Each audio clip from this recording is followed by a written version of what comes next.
काम कर रहा था ट्रंप का वो जासूस जो असल में मायने रखता है और असल में चीन की अंदर की बातों को उजागर करने के लिए ट्रंप के सामने नतमस्तक होता है। हाँ जी, आप बिल्कुल सही सुन रहे हैं, चीन के लिए जासूस कर रहा था ट्रंप का एडवाइजर। जाने कौन है एशले टेलिस, जिन्हें किया गया गिरफ्तार। और अमेरिका ने ये बात कह दी कि हमारा कोई आदमी नहीं है जो ऐसी बातें कर रहा हो, जो ऐसी जासूसी कर रहा हो। तो चीन ने भी ये कह दिया कि आने वाले समय में हम अच्छे से बताएंगे कि कौन किसका जासूस है। अमेरिका के विदेश नीति एक्सपर्ट पर एशले टेलिस पर चीन के लिए जासूस करने का आरोप लगा है और उन्हें गिरफ्तार कर लिया गया है। अमेरिका ने अपने विदेश मंत्री, एक्सपर्ट और देश से जुड़ी गोपनीय सूचनाओं तक पहुंच रखने वाले सीनियर एडवाइजर एशले टेलिस को गिरफ्तार कर लिया है। टेलिस पर चीन के लिए जासूसी करने का आरोप लगा है। अहम बात यह है कि टेलिस का जन्म भारत में हुआ था। टेलिस को भारत और दक्षिण एशिया मामलों के लिए वाशिंगटन के टॉप एक्सपर्ट में गिना जाता था।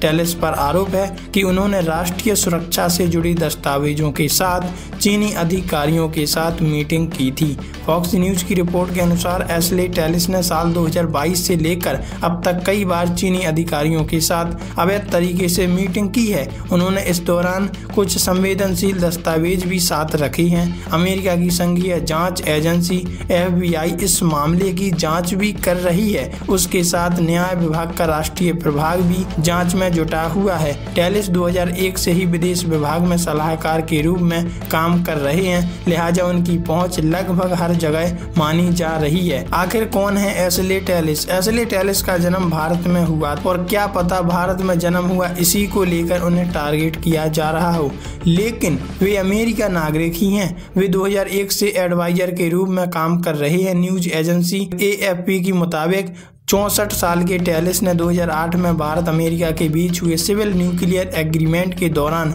अहम भूमिका निभाई थी। इस समझौते को दोनों देशों के बीच संबंधों को मजबूत करने के लिए एक मील के पत्थर की तरह माना गया था। एशले के घर से मिला 1000 पन्ने का दस्तावेज जो ये दर्शाता है कि वास्तव में खुफिया जानकारी शेयर कर रहे थे। वर्जीनिया की एक अदालत में एशले टेलिस के खिलाफ दायर हलफनामे में कई आरोप लगाए गए। दस्तावेज में कहा गया कि उन्होंने सितंबर 2022 से सितंबर 2025 के बीच वर्जीनिया के फेयरफैक्स शहर में स्थित रेस्टोरेंट में चीन के सरकारी अधिकारियों से कई बार मुलाकात की, जो ये दर्शाती है कि कैसे चीन के साथ गोपनीय बात साझा की जा रही है। आप इस बारे में क्या कहोगे? कमेंट में जरूर बताइएगा।